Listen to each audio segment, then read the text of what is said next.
Welcome to The Explainer. Okay, let's just dive right into this. Today, we're looking at the unseen story behind the world's most famous piece of sporting equipment. Every 4 years, billions of us tune in to watch the FIFA World Cup.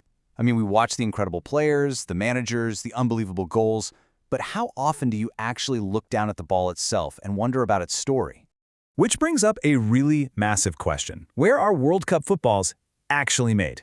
You'd probably naturally assume they come from some highly automated, massive tech hub in Europe, right? Or maybe North America, right next door to the big sports brands. But the truth is actually far more fascinating.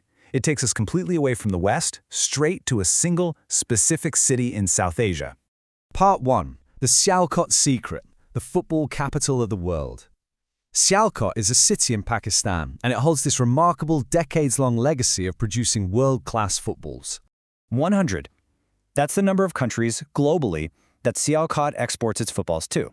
Just think about that. More than 100 nations completely rely on the manufacturing powerhouse of this single Pakistani city to supply their pitches, their training grounds, and their professional leagues. And we aren't just talking about volume here, though, they literally produce millions of footballs every single year. We're talking about the absolute peak of the sport. Their craftsmanship reaches the highest possible stage. They produce the actual FIFA World Cup match balls. Pakistan is this incredibly important, yet honestly, almost entirely overlooked part of global football history. Section 2. Precision and Design. Crafting the perfect sphere. Because before a single piece of physical material is ever touched, a world-class ball has to begin its life on the drawing board. So here's the initial roadmap. Step 1 is designing the shape. Engineers and designers have to meticulously map out the panel structure. Why? Because the way that ball is put together dictates literally everything about how it performs. They engineer it for incredibly accurate flight through the air and a perfectly consistent bounce on the turf during professional matches. And only after that blueprint is absolutely flawless do we move on to cutting those panels and printing the graphics. And the margin for error here, it's essentially zero. We're dealing with synthetic leather panels. Depending on the exact design, dozens of individual pieces need to be prepped. They get cut out of sheets by special machines, and extreme accuracy at this stage is an absolute must. Because if a panel is off by even a tiny fraction, the final ball won't be a perfect sphere. And at the World Cup level, a ball that isn't perfectly spherical simply cannot be used. No way. Right after that precise cutting phase, we jump into printing. This is where the panels get all their decoration. Way before they're assembled into a 3D ball, these flat pieces are printed with logos, vibrant colors, and those incredibly unique World Cup designs that change every 4 years. This step is what gives the ball its iconic look, that very specific visual identity that fans worldwide just instantly recognize. Section 3. The Art of Stitching, the Heart of Sialkot.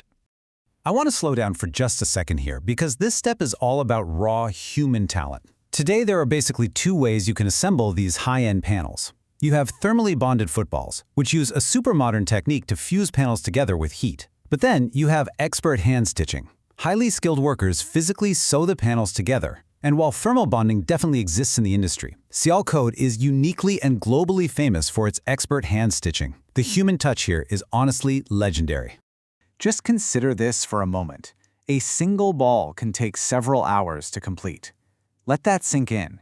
In our modern era of rapid, automated mass production, the single most crucial piece of equipment in the world's biggest sport requires hours of intense focus, immense human effort, and complete dedication by a highly skilled craftsman, just to create one single ball. It really grounds you in the reality of what it takes to operate at a world-class level. Now obviously, a beautifully stitched shell isn't much use on its own. So inside the ball, workers insert a rubber bladder. This is the inner chamber that actually holds the air. It's the literal core of the ball, giving the football its signature bounce and holding that meticulously designed shape together. Once that bladder is inside, workers carefully inflate the ball to check for any leaks before it's allowed to move forward.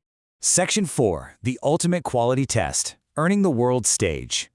To earn the right to be played professionally, this ball has to prove it belongs on the pitch.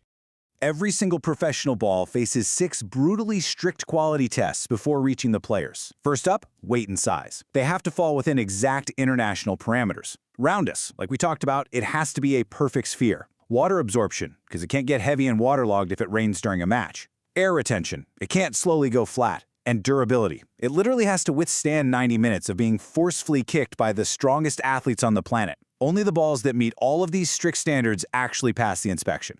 Section 5. The Global Journey, from Pakistan to the pitch.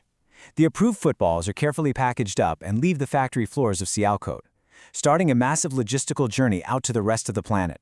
These balls travel everywhere, from local playgrounds to international stadiums worldwide. The footballs made by the hands of craftsmen in Pakistan are shipped across oceans. They're used by millions of amateur players in neighborhood parks, all the way up to global superstars playing in front of roaring crowds at the World Cup.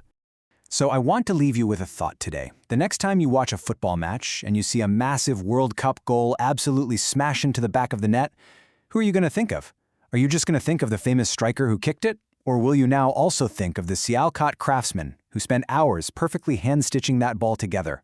Sialkot truly is a city where passion, craftsmanship, and football perfectly unite. Thank you so much for joining me on this explainer. Keep asking questions, keep learning, and I'll catch you next time.